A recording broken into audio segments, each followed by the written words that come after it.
Hello, everyone, and welcome to another edition of the Mr. Warren Hayes Show. I am Mr. Warren Hayes, and man, oh man, don't sound effects make everything better?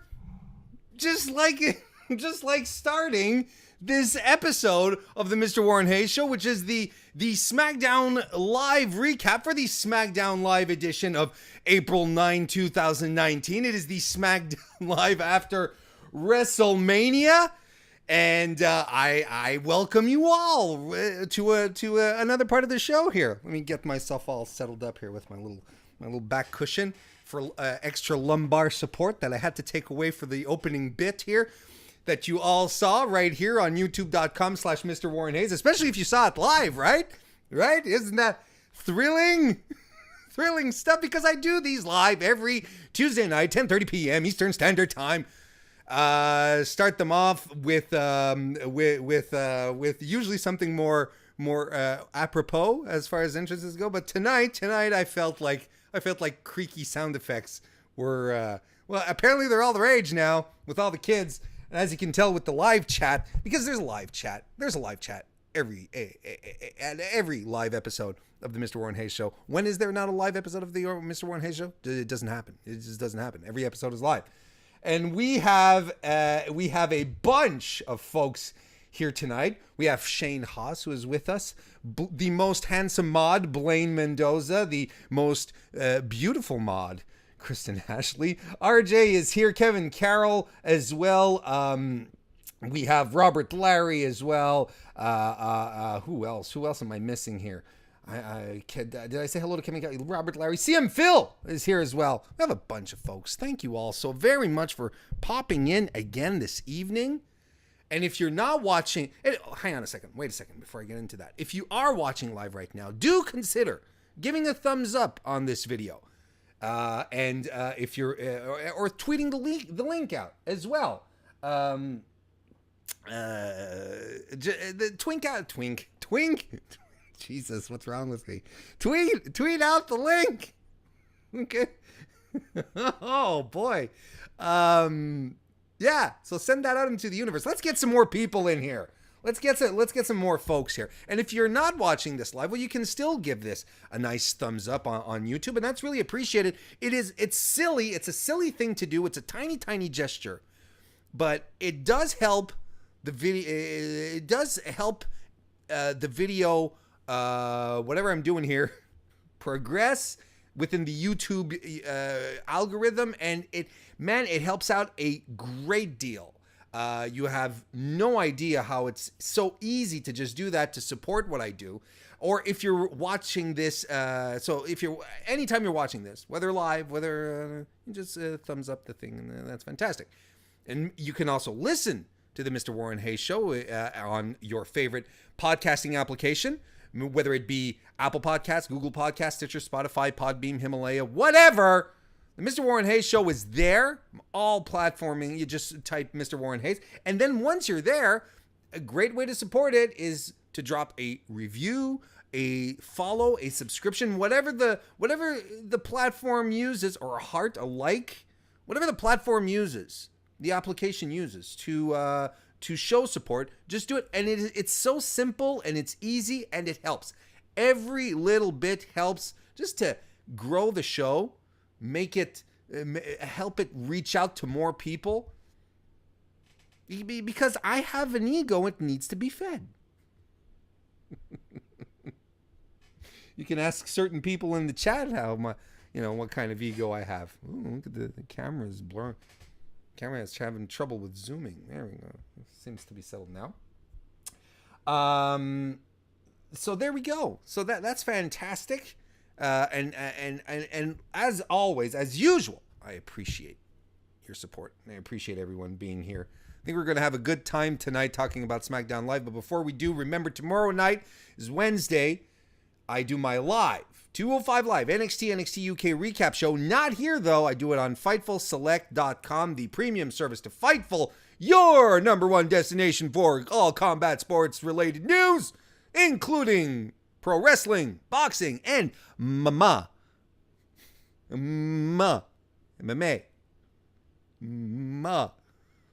So if you want, you head on over there. You head on to Fightful. You get all your news. But if you want more content, especially wrestling-related content, you sign up to Fightful Select, and then you get a whole bunch of extra podcasts. You get my review. You get retro reviews that Sean Ross Sapp and I do. There's Steven Jensen, who does a weekly podcast called The Weekender, where he covers non-WWE programming. You get dark match commentary. You get scoopsies, little previews and stuff. You get on Select there, we get all sorts of news being broken before everyone else, before it actually pops up on the free site. So check it out. It starts at $5 a month, and it is a fantastic, not only a fantastic, but the best way to support Fightful. And help it grow. You know, it's crazy how people have the perception of Fightful being like this monolithic juggernaut.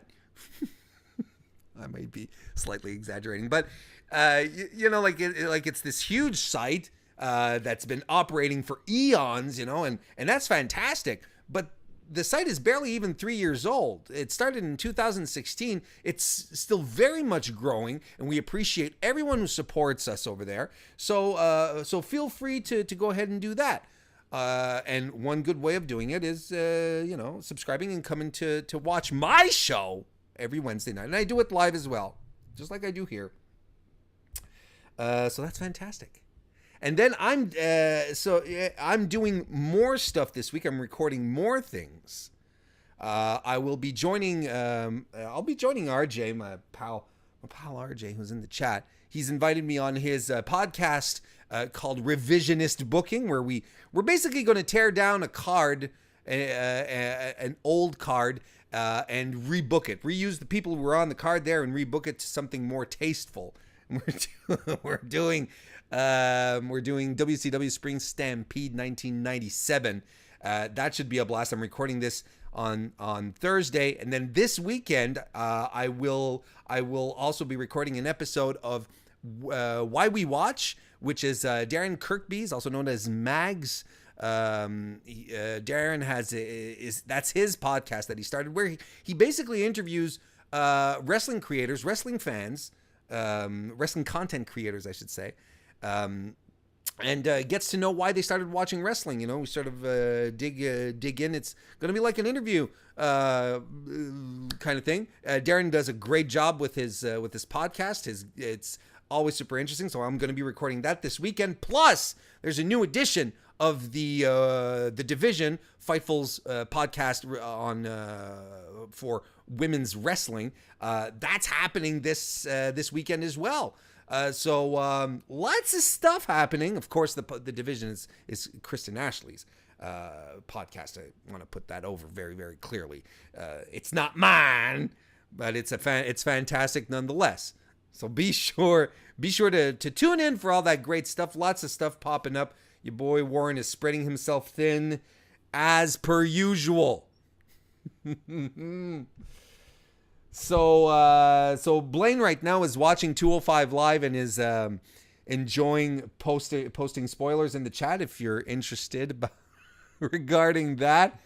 Yeah, so there you go. So there you go. I hope everyone's having a good time tonight. I hope everyone in the chat is having a good time tonight. I'm going to tell you one thing. I feel like I'm going to have a better time tonight with you all here in the chat and watching, entertaining you, regaling you with words than I did watching SmackDown Live tonight. I thought it was a bore. Hoo boy. That was a bit of an uninspired edition. Let's get into it. We'll talk about it as we go along, I guess.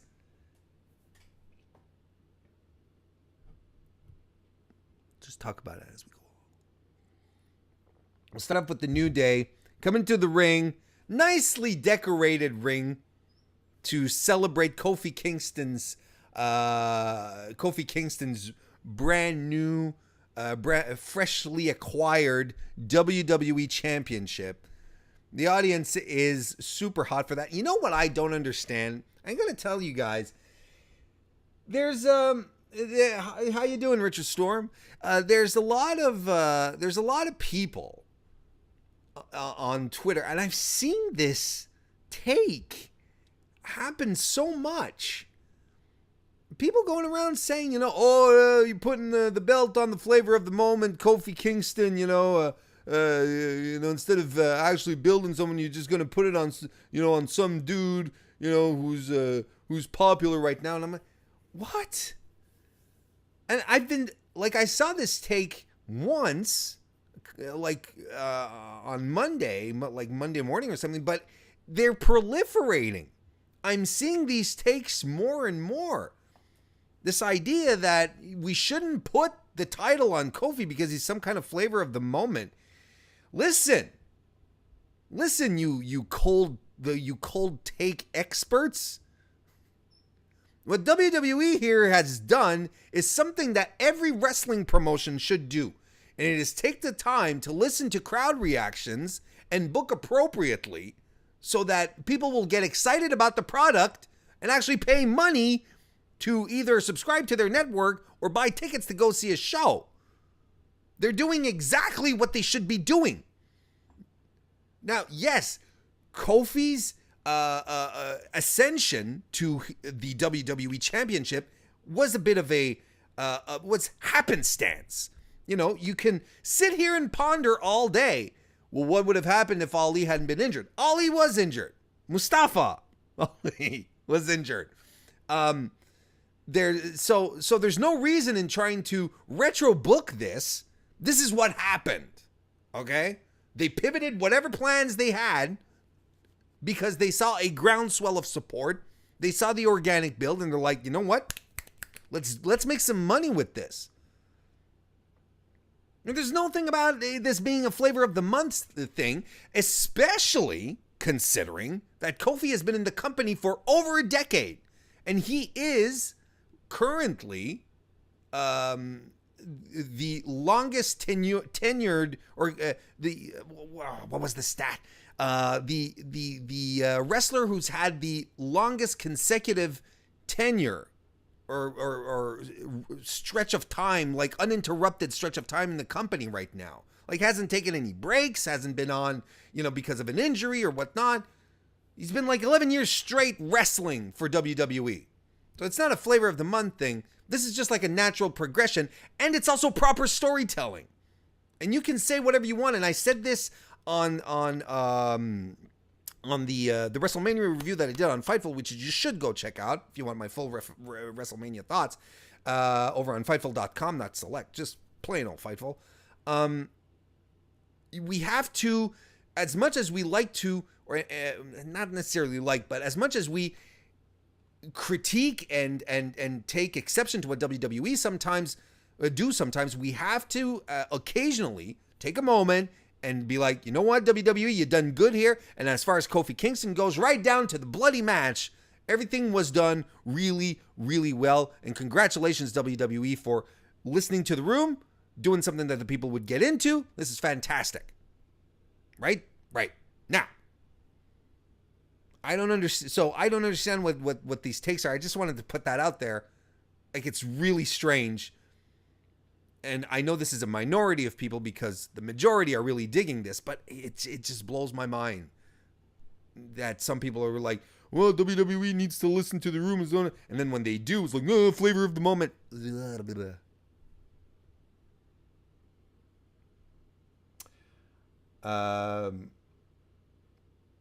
Yeah, Blaine says, I have a feeling those same people saying that shit don't remember Kofi being Jamaican. That's probably a very good point. That's a very good point. Anyway, so the New Day are in the ring. The ring looks lovely. Have you noticed how lovely the ring looked? I love a lovely looking ring. Nice blue mat. They had colorful drapes over the turnbuckles and a beautiful balloon rainbow over the ring. It was just so perfectly New Day. I liked it, and it looked different. And, there was a little effort put into this. Because as far as, WWE title celebrations, usually they just like put a podium, put a nice little nice little drapery over it, and then set the title on top. And then it's like, hey, celebrate, woo! Or put a fancy chair next to it. Now, yeah, there was some thought, there was some effort. It's not pyro, but we'll take what we can get in this era. So basically, the New Day are there, and they say they start talking about.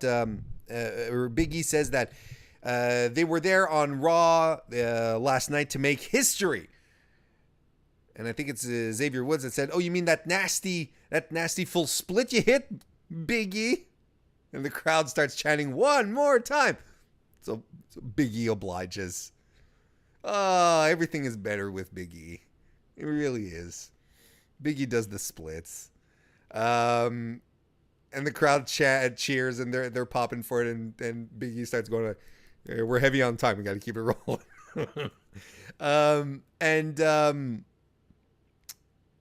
They say, Kofi was close to becoming a dual champion last night, like Becky, but it didn't happen.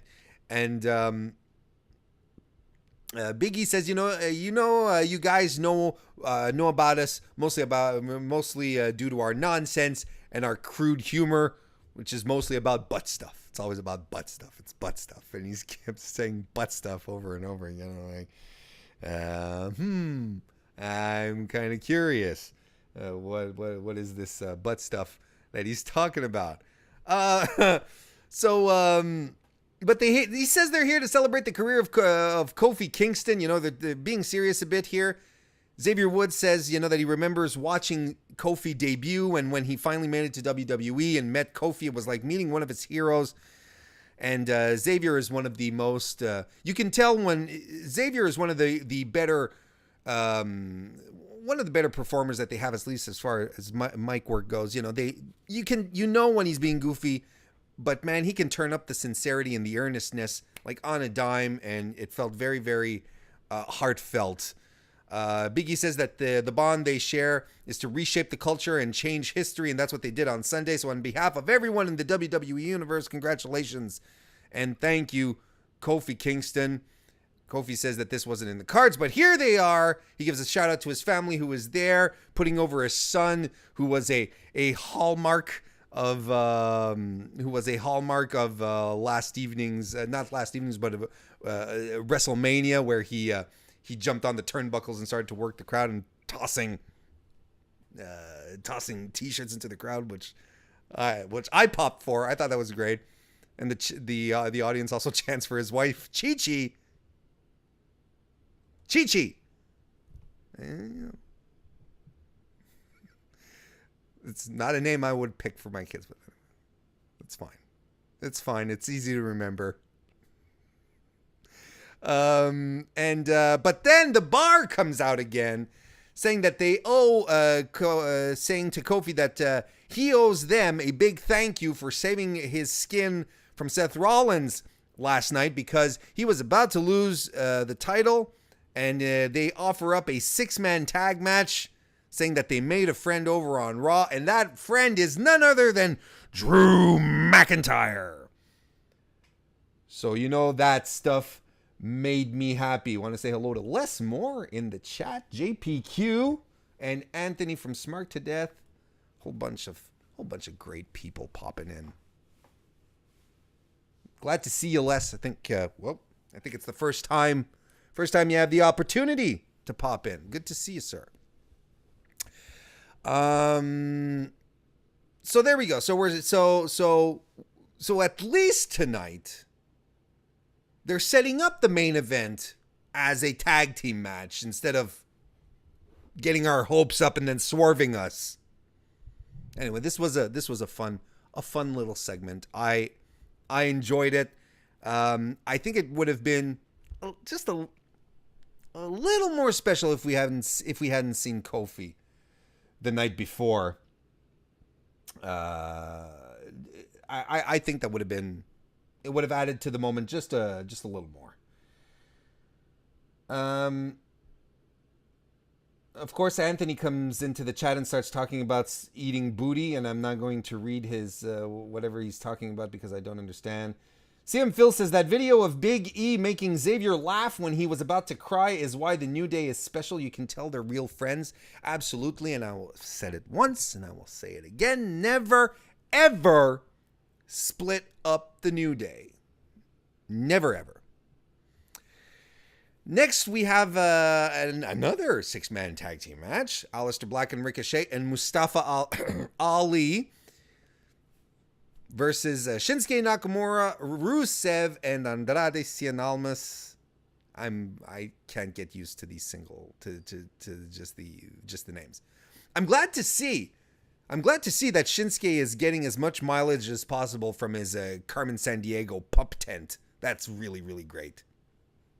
The match starts off with Ricochet and Nakamura going at it. Nakamura gets some strikes in, but Ricochet does his rolling head scissors drop kick routine.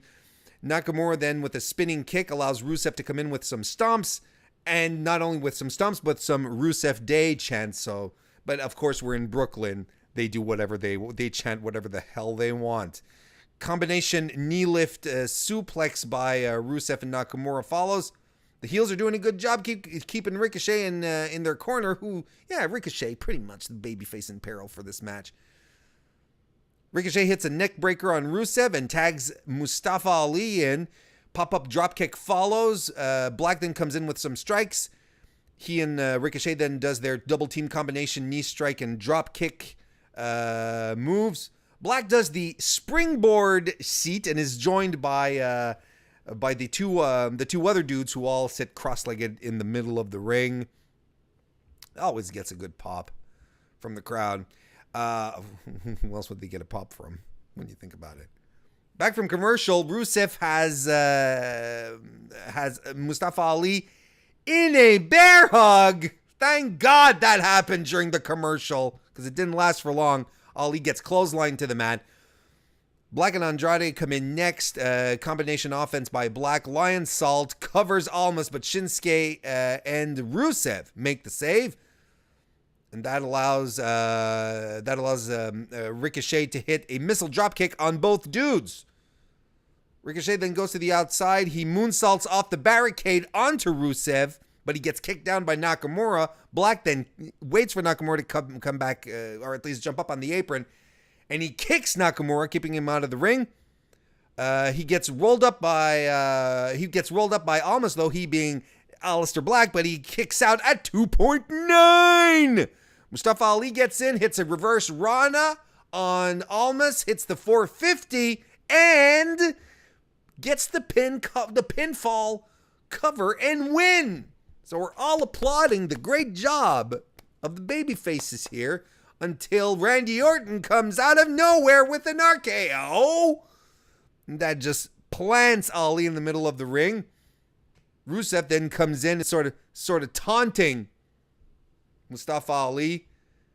And then Kevin Owens comes out of nowhere and hits a stunner on Rusev, who sold it very comically. And that was the opening segment. I got to tell you guys, this is probably my favorite segment of the evening. Spoiler alert. I thought the rest was anyway, we'll get to it. But here's thoughts. I'm going to repeat what I said last night regarding Aleister Black and Ricochet. I feel they're going through the motions here. We're essentially getting the same thing over and over again as far as their routine goes, and I'm not a fan of it. And it's only because we've been seeing them on Raw and SmackDown, both shows every week, and we are feeling the formula to their matches, and that's starting to get to me. Because Aleister and Ricochet are, oh boy, so much more talented than just a couple of than just running through a match script. They really should let these guys go. At this point, I still think they should split them up. I'm hoping the brand split will split them up. I really do, because I think that the way they were brought in to main roster as a tag team. At first I was really, really skeptical, but it turns out that it was the best thing for them to do. It got them over. They're ready to go on to their single stuff. I'm crossing my fingers that next week at the Superstar Shakeup, the International Superstar Shakeup, I hope they split them up. I really do. Second thought here. Randy Orton coming in doing an RKO out of nowhere. Kevin Owens coming in doing a stunner out of nowhere. Is this just some mindless way to get both guys on the show really, really easily? Or is this like Kevin Owens trying to one up Randy Orton? Because I can go for this feud, like a babyface Kevin Owens and a heel Randy Orton, and they're just trying to one up each other, just with these surprise out of nowhere finishers. I'd be fine with that kind of approach. I'd really like that. How are you guys doing? How are you guys doing, chat here? CM Phil says the crowd singing Nakamura's theme tonight reminded me that Shinsuke is still over and they should do something with him. Shinsuke is one of these wrestlers that kind of like Bailey. If you want me to start talking about that, about Bailey again, that the audience is just waiting for a reason to cheer for them, just waiting for a moment. Les Moore says that he agreed with me regarding Kofi appearing last night, stealing tonight's thunder. I think it was a little slow. Let's see here, and we'll say hello to Sports Things shows, and Andrew Thompson, of Fightful fame, is here. Good to see him. Robert Larry says Randy Orton versus Kevin Owens rivalry confirmed. I would love to see that. And John Baez, so good to see. It feels like old homie night tonight. John, I'm really glad to see you. I hope everything is going well.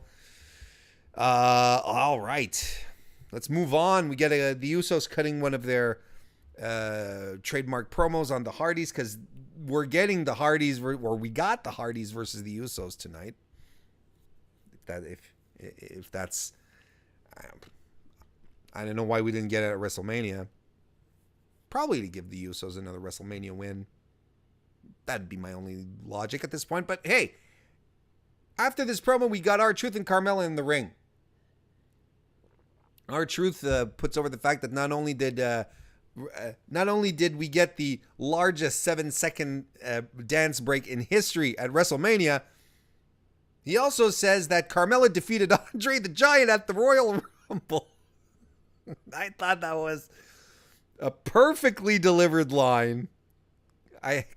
He's really funny. Carmella takes a moment to put over the fact that she, at some point in her career, she was Miss Money in the Bank, and she was SmackDown Live Women's Champion. And but she says, so much has happened within a year, and she said she's made a really, really good friend, hasn't she? And all this friendship talk brings Joe, as in Samoan Joseph, comes to the ring, and he's got that killer look in his eye. He hits the ring, and R-Truth, he basically tells Carmella to hit the bricks, and he goes straight for Joe before he actually gets into the ring. He drop kicks him. Joe, though, avoids his scissor kick and gets the Coquina clutch on him and tosses him out of the ring. And Joe takes the microphone. Demands a microphone. That's what Samoa Joe does. He says, what stands before you here is a man who destroyed Rey Mysterio under 60 seconds. I may take less time to beat up every other superstar in WWE. And out comes Braun Strowman. Out comes Braun Strowman. Joe goes right after him. goes right after him. They go right at it, but Braun avalanches Joe. He avalanches Joe, goes after him again, but Joe boots him, then jumps on his back and hits the coquina clutch. But Braun gets out of it, and here's something interesting. And Chad, I want to know what you thought about this. Braun tries to power slam Joe. He tries to lift him into the power slam. Now, it looked like it looks like Braun was legitimately unable to do it. I don't think it was a storyline thing, because here's a guy who flips semi-trucks and limousines, limousines and ambulances around.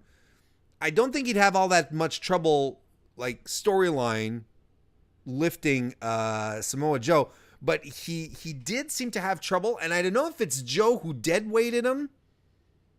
I don't know what you guys think about this. I'm a little perplexed at what happened. Commentary did a good job saying, that Braun couldn't lift Joe up, and I don't know if that's just to establish Joe as a behemoth. That but there's a disconnect if that was actually planned in storyline for Joe to not be lifted. Because like I said, like Braun does feats of strength. It doesn't make sense that we wouldn't be able to lift Joe. I gotta tell you guys, just like Sports and Things in the audience, in the chat, the audience, as if I'm in a live crowd at some comedy club. That'd be the worst comedy. That'd be the worst evening of comedy, starring Warren Hayes. Sign me up for Joe versus Braun. If there's one good thing that can come out of the Superstar Shakeup, it would be exactly that. And I got to tell you guys as well, if you're a regular viewer of the show, you know that I hate the way that they've been booking Samoa Joe forever. That finally, Joe's been he got the U.S. titles, been getting some big wins, got a big pay-per-view win. Joe needed the WrestleMania victory. So now when he comes to the ring and he destroys people, it actually seems credible now because he's able to win the big ones. So I'm glad about that. It just feels completely natural. I'm good with that. The Iconics then come out. They try to shake Braun. They cross paths with Braun. They try to shake his hand, but Braun apparently has no time.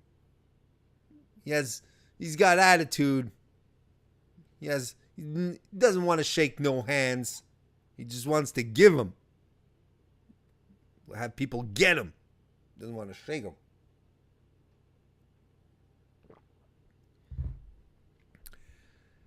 So the Iconics come to the ring with their newly acquired women's tag team titles. They got a promo.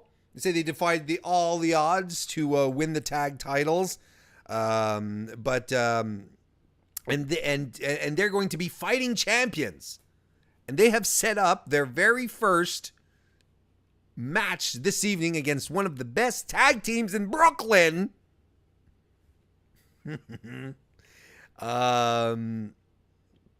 Against Carissa and Kristen, the Brooklyn Bells. Yeah, you know where this is leading. I mean, there's not much of a match that happens here. There's not much of a match that happens here with it's a squash match. They're jabronis. Of course, unexpectedly, the only one of the two Brooklyn Bells who does get a modicum of offense in is Kristen. So, of course, it has to be Kristen who gets some offense in.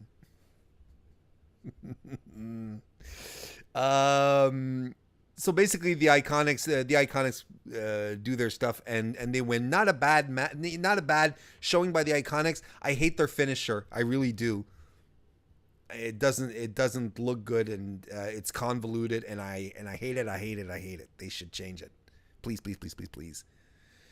And I'm really hoping that this title run for the Iconics works out really, really well for them because they do good work. And I think as far as the tag team goes, they're not as far as the tag team goes, but as far as champions, I said it last night, or I said it at my WrestleMania review over on Fightful. I would much prefer, like Sasha and Bayley, chasing the Iconics for their titles back than chasing Nia Jackson Tamina, also known as the Charisma Vacuum. One other thing of note here was that Paige was watching the match backstage. So it's always good to have Paige hanging around your roster. And she says that next week she will be bringing an impressive tag team of her own to SmackDown Live. And chat, I want you to jump in here. I want you to tell me who you think they might be bringing in as who Paige might be bringing in as a tag team next week. Now, does this smell like Kairi Sane and Io Shirai being called up to main roster as the Sky Pirates? Sure, that could be possible. They could just be throwing two other women together, right? They just could literally just scoop up two women from Raw and SmackDown and just make a tag team out of them. Like, it could be, they could just be putting Dana Brooke with someone else. Who could they put Dana Brooke with? I don't know. Look, I'm just spitballing things. Like, on one hand, I kind of want to be optimistic about it and be like, oh, that'd be great if they had like a really exciting women's tag team come up. Like the Sky Pirates. Like, Kyrie's ready for main. She's been ready for so long. And people on main roster now know who she is. And she was in the women's battle royal this week. It's time for her. It's good for her to be up on main. But it just could be anyone. And it could be just a lot of smoke and mirrors like WWE is very capable of doing. That being said, there's a reason why they're calling this the international superstar shakeup. They're underscoring the international. So if you're just switching people around, it's not going to be very international. And I mean, there's, nothing says international like Japanese wrestlers. I mean, they have to do something like that, right? So it would make sense for them to call up the Sky Pirates. That'd make absolute sense. What are we talking about here? Chat? About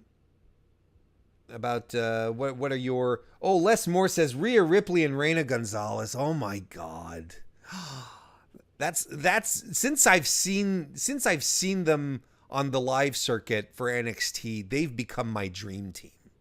Like, Rhea Ripley and Reina Gonzalez, honestly, is exactly, and I've said this before, but I'll say it again, this tag team is exactly what WWE wants Nia Jackson Tamina to be. That's it. But Reina and Ripley do it successfully. Maven Glean says the Sky Pirates, by the way. Hello, Maven. Blaine Mendoza says he wants the Sky Pirates as well. Sports Things as well. Kristen Ashley hopes that it's Reina and Rhea. But, man, they need Rhea still on NXT UK, don't they? Right? And, I mean, it makes sense for Paige to manage the Sky Pirates because their English isn't that good. And Paige as a manager, she'd be fantastic. Anthony says Lana and a Lana and a salt shaker. What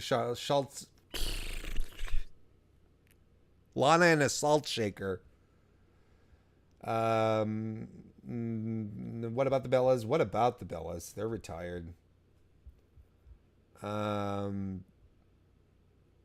that'd all be. Some good choices there, folks. Maven Glean says, my dad says Rhea Ripley and Piper Niven, but they just arrived. Ooh, Sports and Things says Mia Yim and Taynara Conchi. Taynara Conchi, if you're not watching NXT recently, Taynara's been in developmental for a while, and she's had a couple of outings over the past few weeks where she has really picked up her game. Like her in-ring presence has jumped. She's looking really, really good. There's something that clicked. She understands her character or something. They got rid of that shitty music she had. They gave her a remix version of it that works so much better. There's just something that clicked. So there we go. Next, we had Shane McMahon in the biggest waste of my time that I've been through all day today. And I've been in 3 meetings at my shoot job today.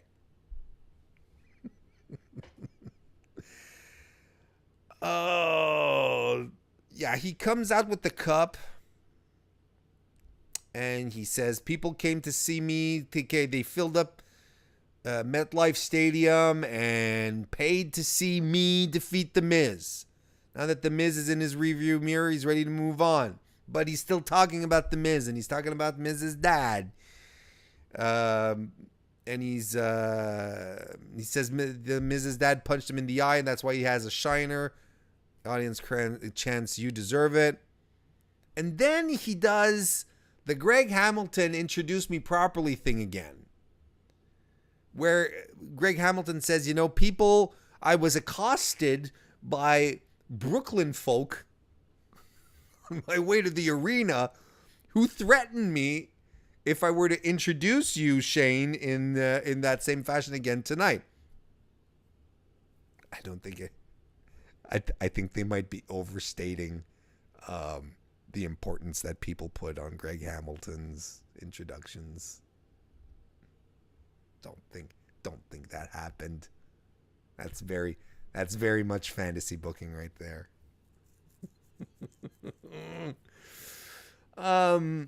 But Shane threatens him to do the spot again, and he has him go over it over and over, and he grabs him by the tie and he drags him up the ramp, and finally he does it to Shane's liking, and Shane lets him go. He lets him go. Like Shane didn't even get some proper heel heat, like shoving him off the ramp or something. Like, why wouldn't Greg Hamilton take a bump for his boss here? You know what I mean? It's just weird. This was tedious. This is what I put on Twitter. I said this was tedious. And people replied back and said that was the point. You can be tedious in an entertaining way. There's a way to be relevant and pertinent while being tedious, but this was just excuse me. This was just empty. There was nothing here. There was nothing entertaining about what I was watching. It was a legitimate time sink. If there nothing new, and as far as storyline progression goes, nothing new was acquired from this. Sometimes when I talk about storytelling, when you go from point A to point B, then from point B to point C, when you tell a story, but then WWE gives you the impression, they try to give you the impression sometimes that they're going from point A to point B to point C, but they go from point A to point B, and then they stay on point B, and point B, and point B. Well, this is exactly what happened. We're still on point B. There's nothing new that was added to this, to Shane McMahon's character. This was all retread. It was all old hat. It's the Greg Hamilton thing is stuff that he's done previously. It's just a complete waste. Lazy. I'm going to start using the words lazy a lot as start going on here. Then we get the Usos versus the Hardy Boys. Apparently the Usos mentioned this earlier in their promo during the evening. They want to find out who the best brothers are. Who the best brothers are. And of course, in the context of a pro wrestling ring, the best brothers are going to be the wrestlers who can are going to be the brothers who can beat up the other brothers, right?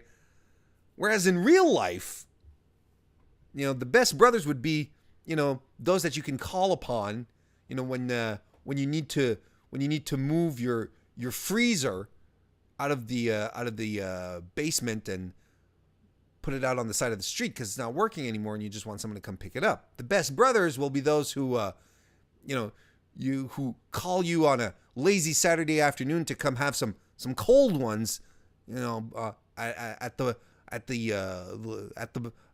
their home, you know, and sit out on the deck under the sunlight. You know, those are the best brothers. It doesn't have anything to do with who are the best beating other guys up. What is this?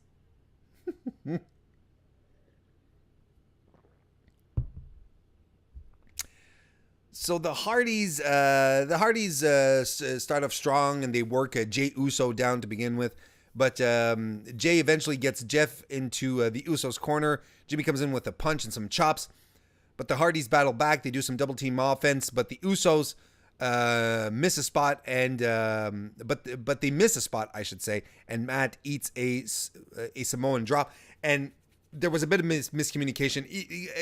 The miscommunication was so obvious that even I think it's Graves on commentary that called it out, that said, well, rare miscommunication by the Usos here. Yeah, something was supposed to happen that didn't quite happen like it was supposed to do.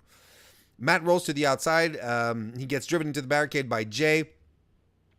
Back in the ring, the Usos hit a diving elbow over a backbreaker on Matt. Then we go to commercial. When we come back, Jeff is covering Jey Uso for 2. And we're like, whoa, what happened? Well, okay.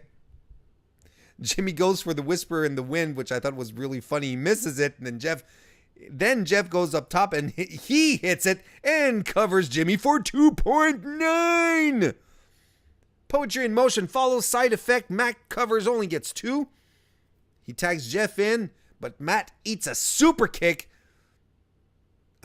Jeff rolls Jimmy up for a pin, but Jimmy kicks out, and then Jeff eats a super kick of his own.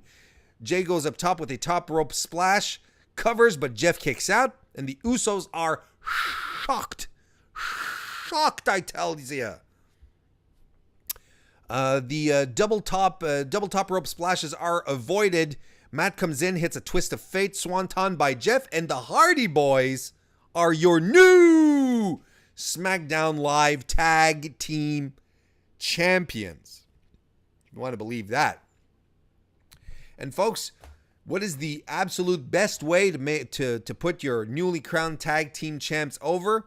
Well, the best way to do that is to have them beaten up by a singles guy all by himself. Lars Sullivan comes out, goes after the Hardys, heats the freak accident on Jeff. He slams Matt down and hits the diving headbutt. I'm not going to go into my diving headbutt rant again. You can check that out tomorrow.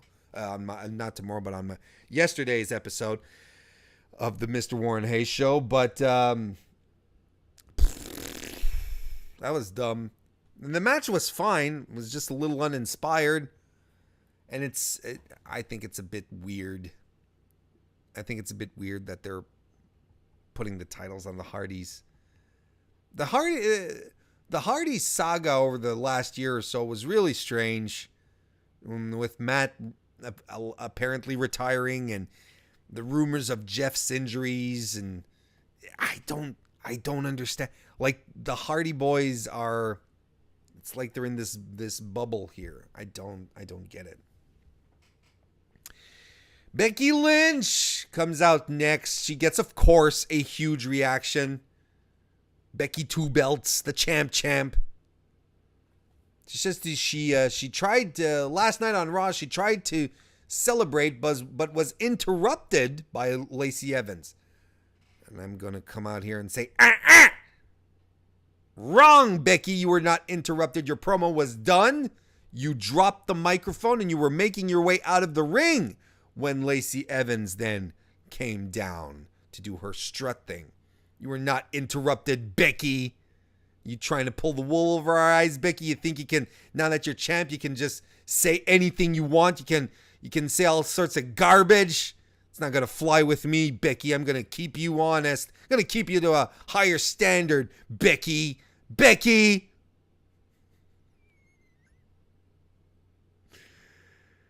Anyway, so she says there's a tsunami of challengers on the way. She says bring them all on. If I have to beat everyone, take more beatings, sleep with one eye open for the rest of my career, I will. It was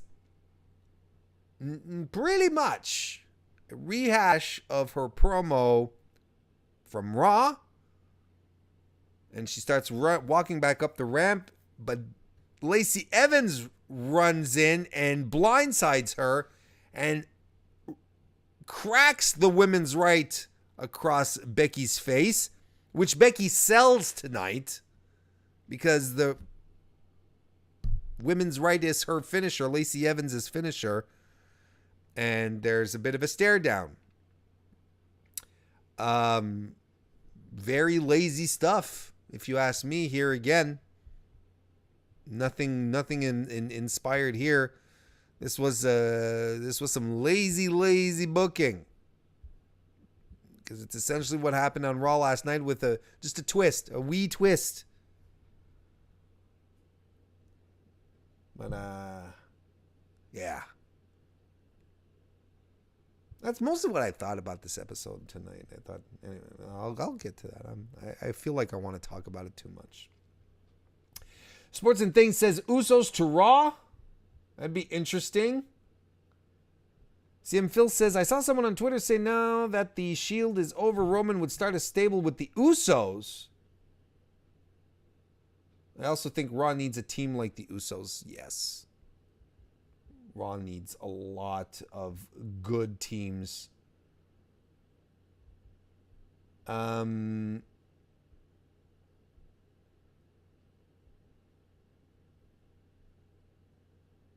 There we go. We get to our main event of the evening, which is the New Day versus The Bar and Drew McIntyre. They're all in the ring as we come back from commercial. They're all there. The entrances have happened. We've got about 10 minutes left. Then Sami Zayn's music hits. He tries to say something, but the audience is singing his theme. And eventually he just goes and he says, he lifts the mic and he says, yeah, you're not worth it. And he flips the mic and he leaves. So basically, Sami Zayn has stolen Lacey Evans' gimmick. Woods starts off with Sheamus. He kicks an avalanche of Sheamus in the corner.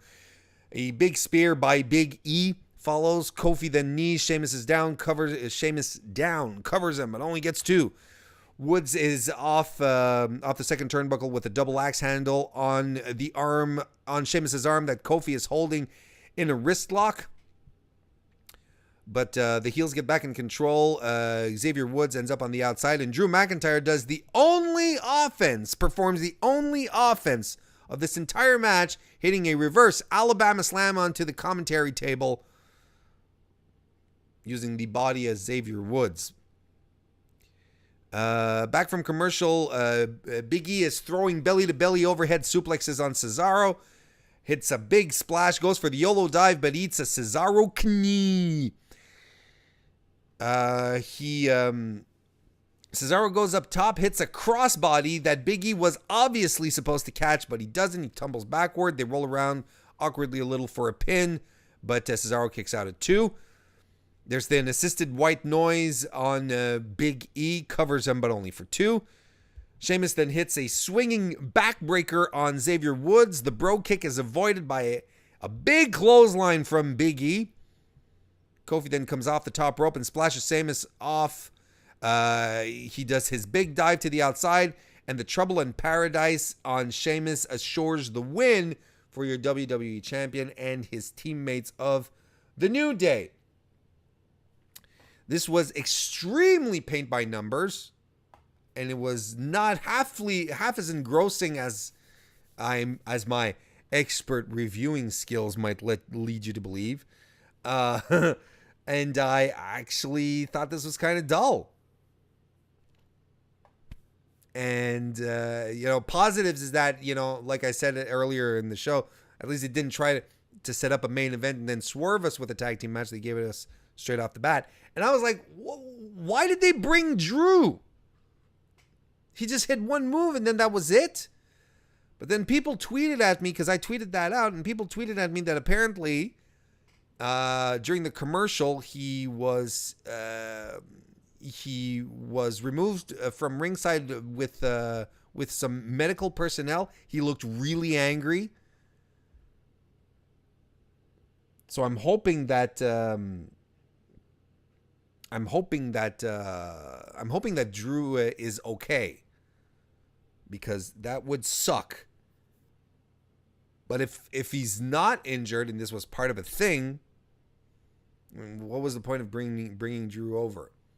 And another thing that people were tweeting at me, and which kind of makes sense, like, oh well, they're teasing the international superstar shakeup. I'm like, yeah, of course, that actually kind of makes sense. You know, whenever there's a battle royal, they feel the need to give us an exhibition match to make sure that we understand that people need to be thrown over the top rope. You know, they absolutely have to remind us every time how a battle royal works. So here, you know, it's like, well, why don't we tease the international shakeup? But like my boy Sean Ross Sapp said on Twitter, you know, there's been a superstar shakeup going on for the past 4 months. It's nothing. It's nothing we're not used to at this point here. Babaruski, how you doing? Blaine says that Becky needs to put Becky 2 belts on a t-shirt. Yep, and he has to do that fast. They have to do that quick, because it has all the momentum right now.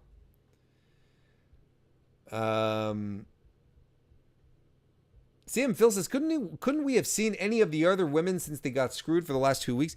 You know what? That's an excellent point. The only women's match that we saw tonight were the Iconics, and we instead got Shane McMahon saying a whole lot of nothing. That could have actually been where we could have actually put some women in that position, in that spot there, and have them have a proper match. And that's an excellent point.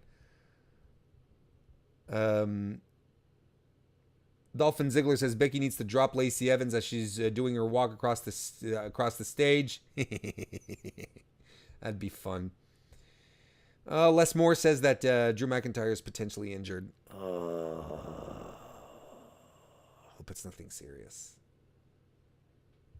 I hope it's nothing serious.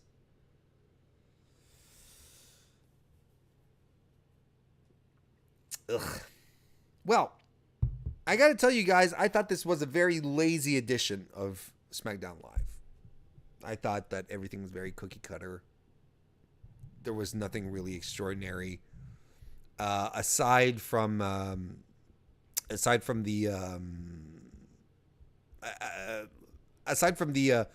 Joe and aside from the Joe Braun Strowman segment. I thought that was my favorite moment of the night, because it really felt like it's something to look forward to, something fresh. That would be a lot of fun.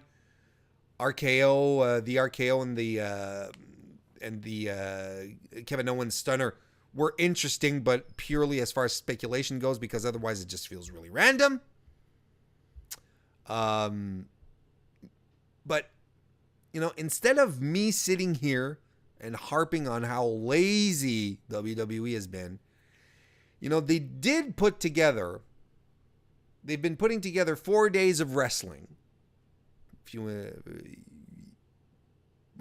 want to include the Hall of Fame, like, they've been producing shows, big shows, since last Friday. That's excluding the Access stuff, the Access matches, the Worlds Collide stuff.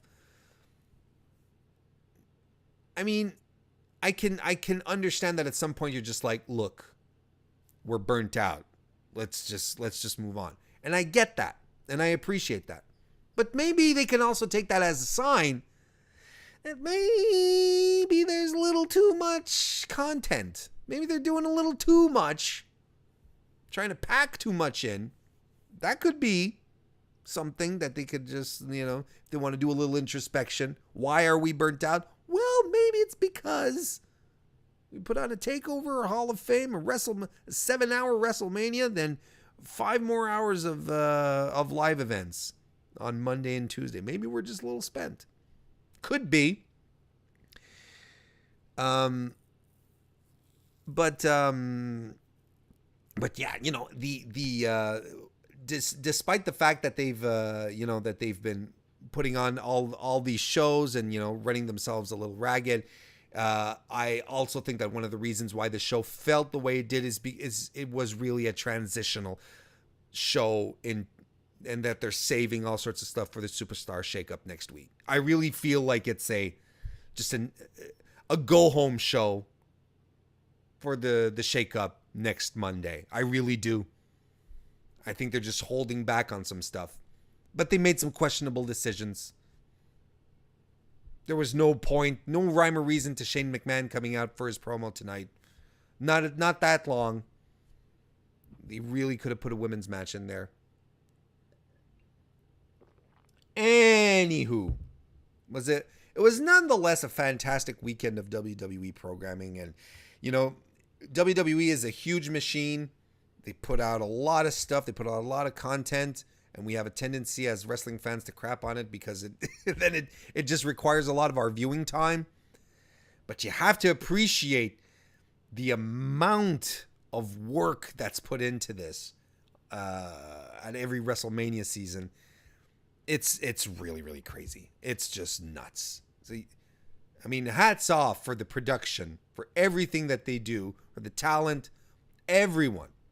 It's just crazy. It's a crazy time for them. So, you know, yeah, I thought tonight's episode was lazy, but I'm giving him a pass. Even though it was lazy, I'm gonna give you a pass. Even though it was lazy, I'm gonna give him a pass. Well, ladies and gentlemen, I'm gonna wrap that one up on that note. I'm gonna say my final thoughts. No, they've been said, my final thoughts. I have nothing else to add. Join me tomorrow on Fightful Select for my 205 Live NXT UK recap show. Of course, you have to be a member to do it. $5 a month. Just go sign up. You support Fightful. God damn it.